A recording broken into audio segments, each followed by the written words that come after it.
We playfully mocked his tiny thing during family dinner. His reaction shocked everyone at the table. You know what people say about playing with fire? Well, I'm in that situation now. I played with fire, and I got badly burnt, and I don't even know how to handle the aftermath because everything is literally ruined. Hello, Reddit. My name is Claire, and I'm 30 years old. I work as a personal assistant to my father-in-law. He's a politician and a big-time business tycoon. It had been through handling everything about business and a little about his personal affairs that I had met Cole, my husband, whom I've been married to for 5 years now. Well, except my marriage is about to, or already is, crashing, and I'm desperate to fix things, and that's why I'm here to ask for some sort of help.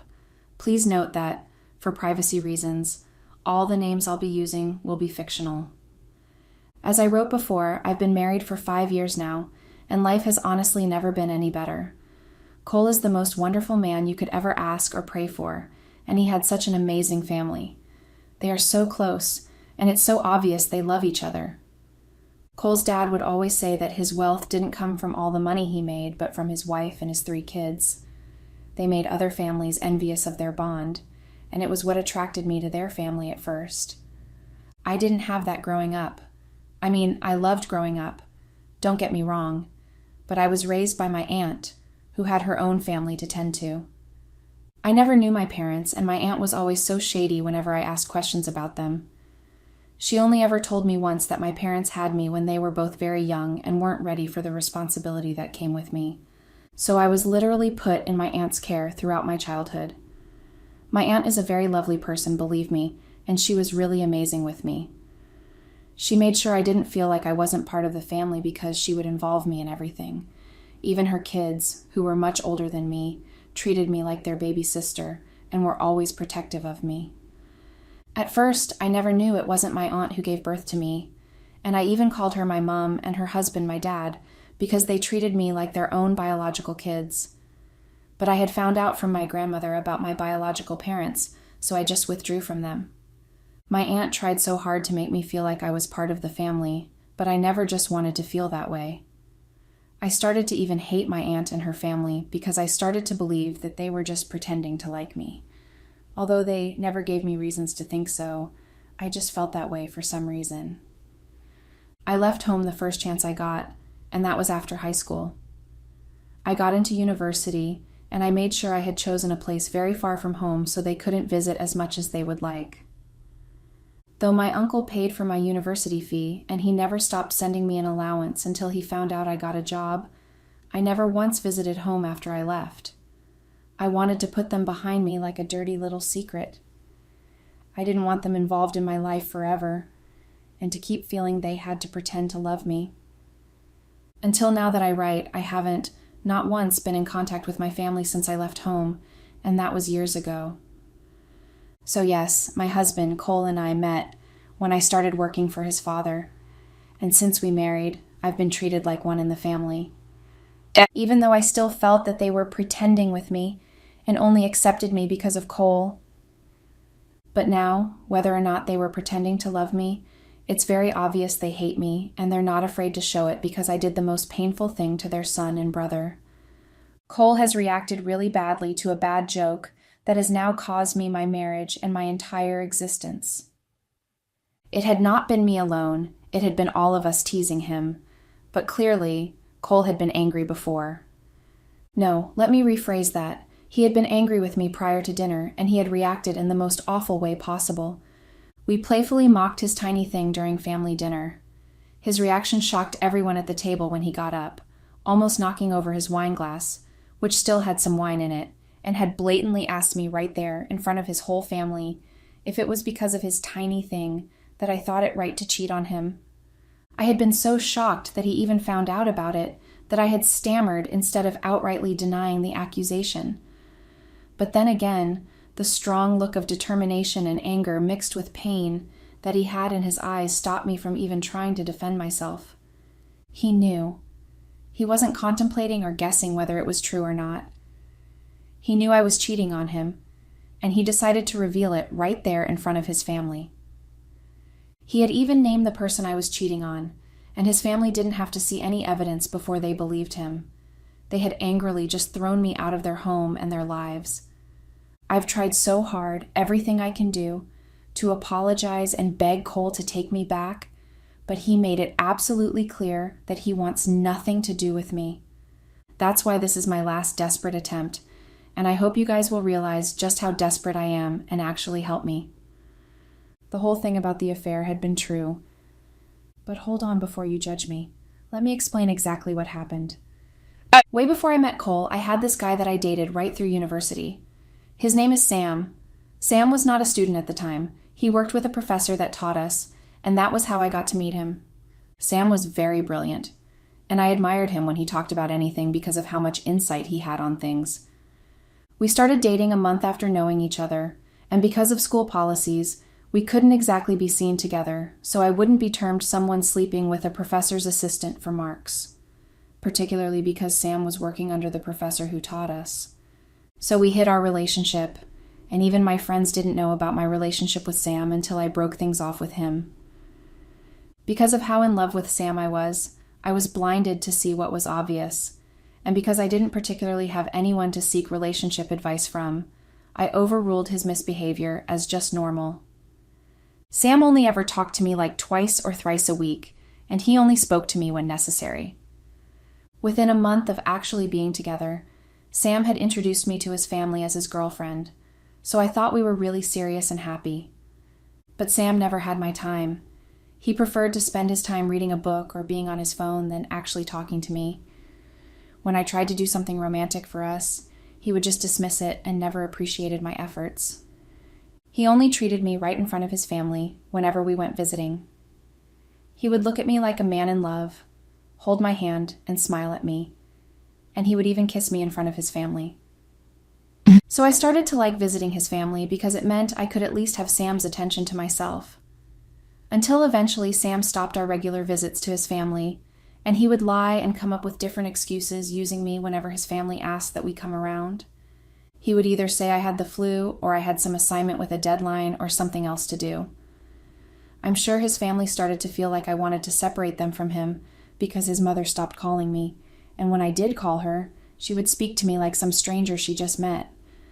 I endured this because I loved Sam and wanted things to work between us, and it had been the final year of school that I actually realized that Sam had actually been cheating on me. The shocking thing was it wasn't even with a girl my age. It had been with a woman twice his age. He was using me to throw his family off the scent so that they wouldn't discover exactly what it was he was doing. I ended things with him, but before I did, I decided to get back at him. I pretended like I didn't know he was seeing the woman so he could feel relaxed and do what he usually did, sneak out and meet the woman in their favorite hotel. I tracked them down, and I bribed one of the hotel attendants to lend me her uniform so I could serve them. They needed the assistance of an attendant, so I was able to enter their room and see them behave all lovingly. Sam had not realized it was me, perhaps because he was too engrossed in their stupid love, or maybe it was because of the hat I wore to cover my hair and eyes. I pretended to leave the room after I had done what the woman asked for, and when I noticed that they were already in the act, I took a video of them, which I sent to his family. Sam had not been very happy with what I did, but he couldn't exactly confront me because it meant blowing away his cover to the school, so he had left me alone. I graduated, and I got the job with Cole's father's company. It was the best thing that happened to me aside from meeting Cole. I had been so lucky to have passed every stage of the interview because I had literally no experience because I was fresh out of school. When I got the call that I was selected, I was so happy, and I had started work almost immediately. The job of a personal assistant to Cole's father was very demanding, and I had almost quit when I got frustrated.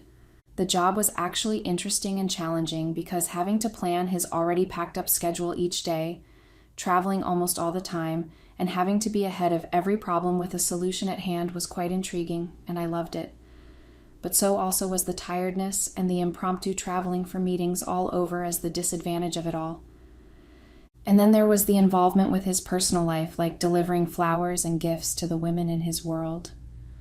Luckily, my boss was so in love with his wife, and only ever asked me to deliver the packages to her and his only daughter. Imagine having to deliver flowers or gifts to 3 different women who were all mistresses of your boss and adding his wife to the list. It would be quite stressful to deal with. The reason I had changed my mind about quitting was when I saw Cole for the first time. He saw me first, and when I noticed him too, I remember what he was wearing that day, a plain black shirt and shorts. I had gone to deliver flowers to my boss's wife, and he had been the one who opened the door. I was on my phone, so I didn't look to see who opened the door, thinking it was the maid as usual. It was when I had asked where the boss's wife was and heard no response that I ended the call and turned. It was actually an attraction at first sight.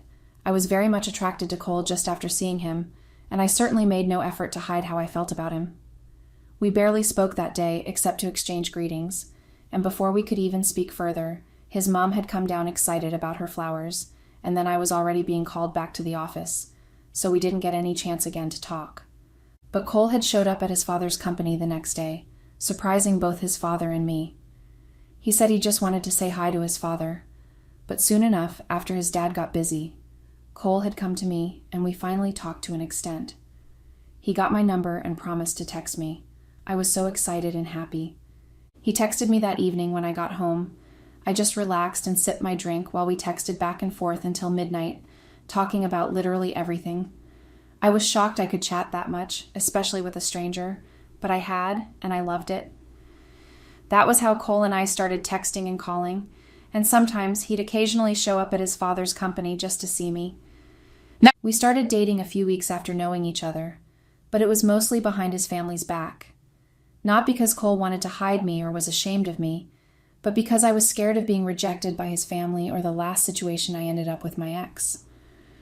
We were together for 3 months, and Cole kept disturbing me to let his family know because he hated sneaking around, and he wanted to show everyone that he was in love with me. I finally agreed that he could tell them when I was sure I wasn't being used again. Cole had been so excited, and he had actually invited me as his +1 to a family dinner. He had introduced me to his family as his girlfriend, and instead of the angry and stern looks I had expected, his father had laughed and said he always wondered why I had that look of wonder whenever his son was around. And then the frequent visits from his son also got him suspicious. His mom had laughed happily and kissed my 2 cheeks and welcomed me to the family. His siblings had done the same. No one treated me differently, and in fact, they had been so nice and kind to me. And I thought at first that it was all for the show, and that someday the parents were going to invite me over and threaten me with money and a severance package to leave their son alone. But that never happened. Well, until now. Only I don't even have the severance package, just the threats. We dated for only 5 months before Cole popped the question. I was so happy when he asked me to marry him. He had made it so memorable because he had proposed right in front of his family and their friends. I had not even expected a moment like that, so I was so shocked, and I even cried happy tears.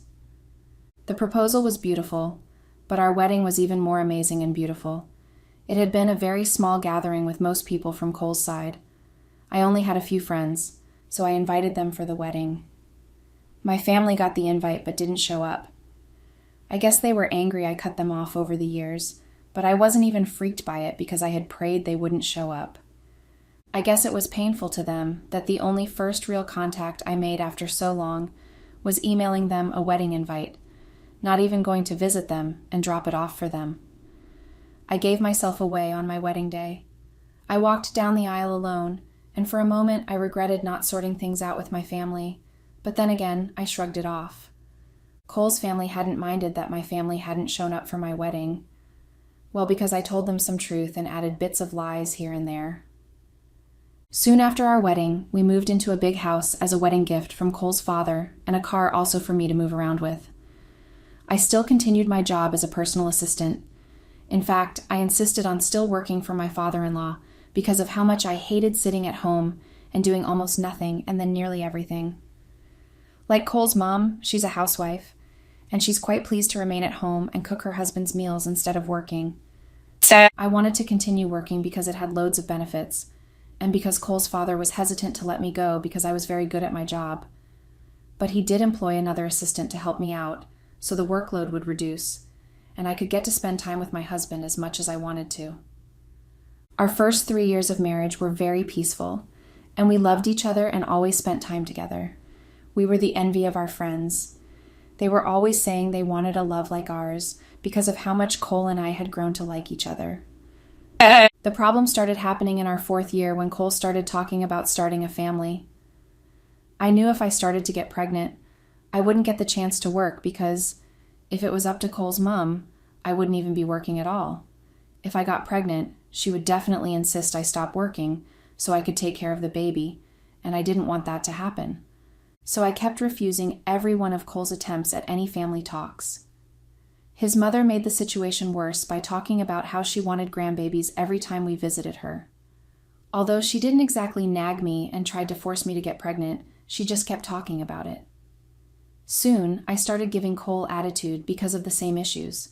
I wanted him to stop bugging me about the pregnancy issue, and he eventually did when he realized that I was putting up an attitude because of it. Well, guess who became a family friend through one of Cole's siblings? Yeah, it was my ex, Sam. Apparently Cole's sister likes him, and she wants him close, and he was taking advantage of her feelings for him. I first saw Sam again after so many years, when Cole's sister had introduced him to the family as her friend. Sam had pretended not to know me in the past, and he had even greeted me warmly. I was so shaky and scared. The problem is, despite how close Cole and I grew, I never told Cole about my relationship with Sam because I was embarrassed by it. I didn't want him to know I was that stupid around a guy, so it's one of the dirty secrets I never told Cole about. So Cole was really clueless about the tension between Sam and me throughout the evening.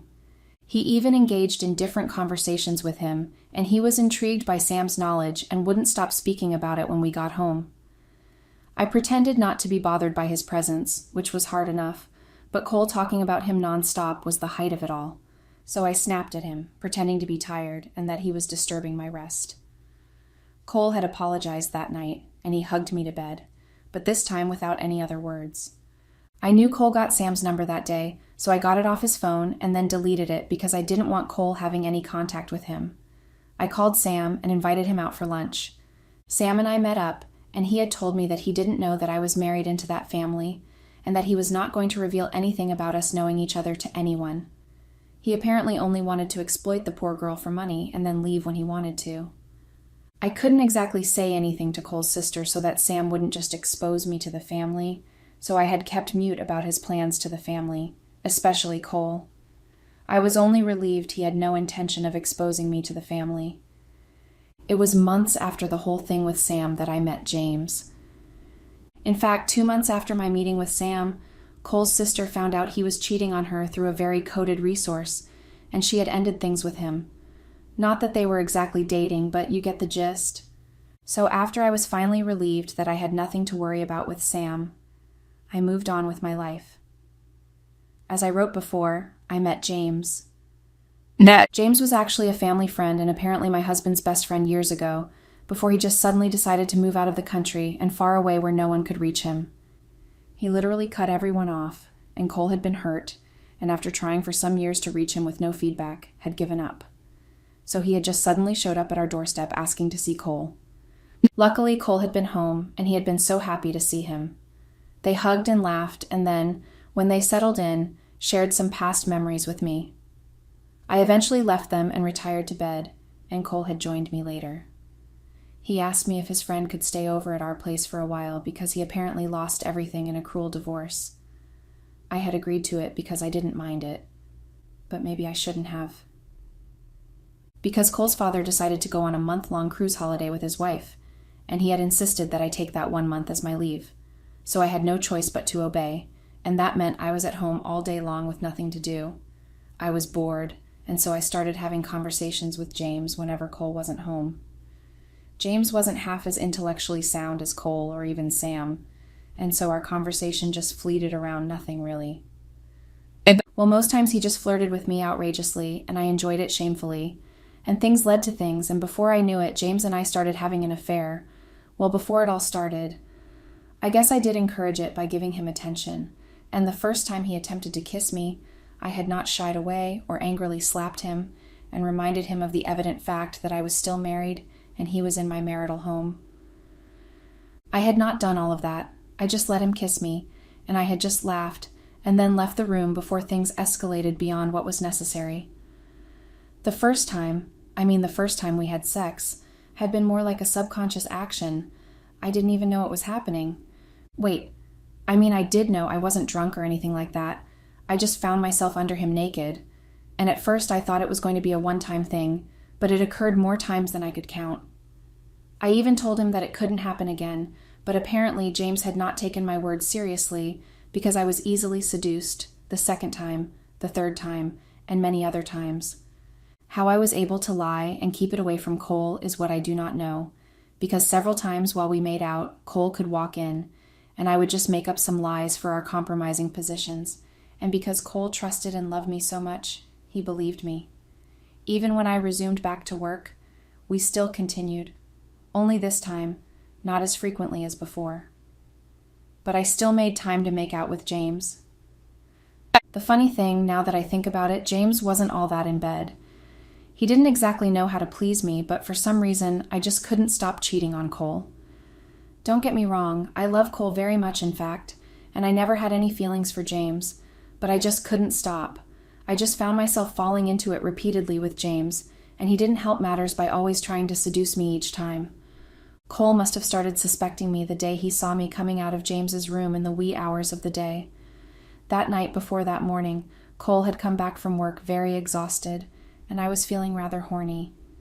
He was too tired to sleep with me, so he had just apologized and made promises for the next day, and he had gone to bed without even eating or removing his clothes. I was left sexually frustrated, so when I saw to it that he was deeply asleep, I sneaked out of our room, and I had gone into the guest room where James stayed. He was, of course, eager to satisfy, and by the time we were done, I was exhausted, and I had just fallen asleep almost immediately in his arms. I woke up around 2 a.m, and I had realized where I was, so I started to leave, and I was closing his room's door when I saw Cole looking at me all confused. I was so scared, and somehow I managed to maintain my cool. I told him I lent James a book of mine, and he had not returned it yet, so I thought to take it and read it since I was feeling rather restless and couldn't fall asleep. Cole had not said anything about the matter, but I had to behave very cautiously around him, especially with James, so he wouldn't have any cause to suspect me again. But then, I did not know that Cole was actually on my heels, and he wanted to just see me ruined. Cole started to ask James when he was moving out, and I knew it had everything to do with what he saw that night, but I still doubted it.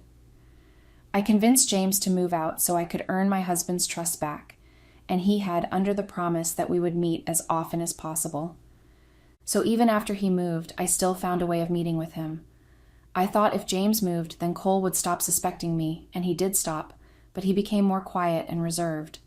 I thought it had something to do with work, so I didn't bother asking. Cole's sister got engaged 3 days later, and her happy father had requested we have a family dinner to celebrate the joyous news. He picked a day and had me cancel all of his appointments for that day so we could get ready for dinner. I booked a whole restaurant for the evening so we could have our privacy. Cole's mom had suggested cooking for the family, but Cole's dad had insisted we eat out because he didn't want his wife stressing and then becoming too tired to do anything the next day. Cole and I, prepared for the dinner, but Cole had gotten an emergency work call that he had to attend to, so I had gone alone. I got there, and Cole's sister and her fiancé were already waiting for everyone. I greeted them and congratulated them, and then the others started arriving. Cole, however, didn't show up until an hour into dinner. He apologized for the delay and had wished his sister happiness before pouring himself a drink and then gulping it down. He looked angry, and I didn't know what was happening. The family were, however, jesting and reminiscing on old memories, which made everyone laugh. It was then Cole's mom had mentioned that Cole was actually very little growing up, and that she never expected that he would even be as tall as he was now. Apparently he had been so small even at birth that his mom's water broke with him coming right after. She didn't even have to push or cry out of the pain of labor. She had even said that Cole's dad had always been worried, especially because of how small he was. He had been concerned about his male genital organ, whether it would be big since he was small, so he could satisfy his woman. Everyone burst out laughing, especially me, and I started joking that his male genital organ was quite small, but that I wasn't complaining. Everyone laughed again except Cole because he had dropped his spoon on the plate noisily, shocking everyone, and he had stood up, almost knocking his wine glass. You know how the rest went because I wrote that before. Now I'm practically homeless and have nowhere to go. I've been staying in a cheap motel because I have no money to rent an apartment, and Cole never wants to hear from me again. I've tried calling and begging, but he's not even listening to me at all. He ignores my calls and texts. The only response I've gotten from him ever since that dreadful night had been the divorce papers, which he already signed and were ready for me to sign. That's why you have to help me, guys. I want to hold on to this ridiculous hope that Cole could still forgive me, but how to get him to is what I do not know. I know I did horrible things, and I'll do anything to make amends right now. So please help me. What can I do? Update. Hello, Reddits. I never thought it possible that a person could exist and want nothing as badly as detaching themselves from their body, or having a stronger feeling of hatred for yourself, and it's so much that you cannot even stare at your reflection. Well, I'm in those positions right now. I cannot even begin to describe how disgusted and ashamed and disappointed I am at myself for everything I did, especially to Cole. Despite everything I did to my family, I still ended up getting lucky, and I got married to the most loving man whose family treated me like I was a prized possession. But I still ended up messing everything up.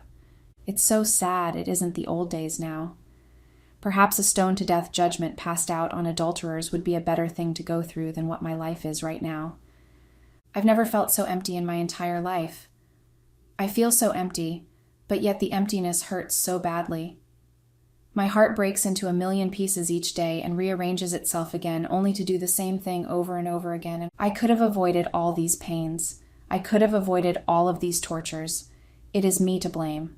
I cannot even blame the devil on this one because I literally created the choice to sin on my own. I do not even blame you guys for your hurtful and demeaning words. Cole deserves better. I'm glad he's getting divorced and getting away from you. You deserve to rot in the deepest and most painful part of hell. You're lucky he just left you and didn't ruin you. And many other comments that I cannot even write out here. You guys just make me feel much worse by the day with your backlashing comments. I came here, ridiculously I realize now, looking for some sort of help or advice to win back Cole, but all I ever got in return were insults and more insults. You guys have no idea how awful it makes me feel staring at your comments and being insulted so horribly.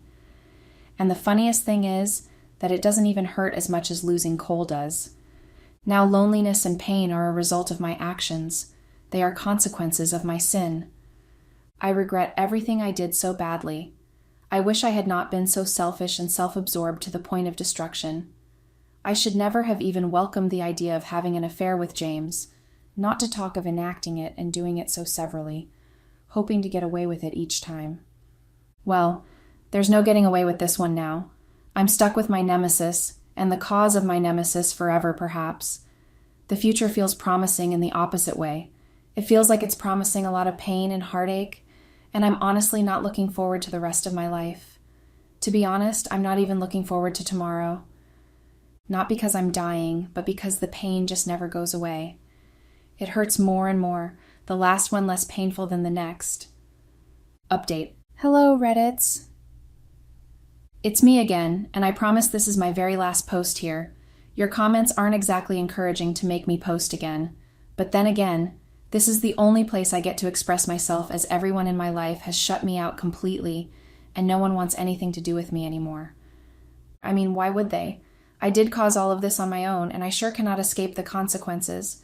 Well, it's been 3 months, 5 days, and 10 hours. Yes, I've been counting. There's nothing better to do than to count. The usual 24 hours in a day that always wasn't enough whenever I got to spend time with Cole now drags the longest, and it feels like the clock just purposely sits on one number for hours on end before moving to the next. Funny how even the clock mocks me now. You know how people say time heals wounds, and that pain gets easier to deal with time? Well, that's a lie, and I'm living proof of that fact being a lie. I sure as hell ain't healing from this wound, but then again, I was the cause of the wound, and the pain, It never gets easier, but rather gets even more difficult to bear and deal with. It's so hard living this life. I've moved out of the motels because I cannot afford it anymore. I ran out of money, and I eventually got free accommodation. But that free accommodation, I paid for it in ways you cannot even understand. We were about 20 sleeping in the same room on the cold floor, and it gets so cold at night, and I have no warm blanket to ward off the cold. Eventually, I had to sell all my designers, which Cole let me leave with, luckily, to rent a small room at the cheapest price I could get. And all of these things have happened because I was too stupid to cherish the love I had all my life. First from my aunt's family and then from Cole's. But I threw everything away because I was just stupid. Maybe my parents should never have had me. They should have just gotten rid of me. And then I would never have been born or even become old enough to have done this much evil, especially to myself. My life is the perfect description of hell on earth. I feel so drained mentally, physically, and emotionally, and yet I feel so much. I feel like I could burst any time. I should never have taken for granted what I got on a platter of gold. I should have never thrown away Cole's love or taken advantage of it. I should have been a grateful wife, happy to even get the opportunity to live the life I once had. But now all hope is lost, and I'm just an empty, divorced, sad woman who has absolutely no hope for what is to come. P.S. Don't become like me. Thanks and goodbye.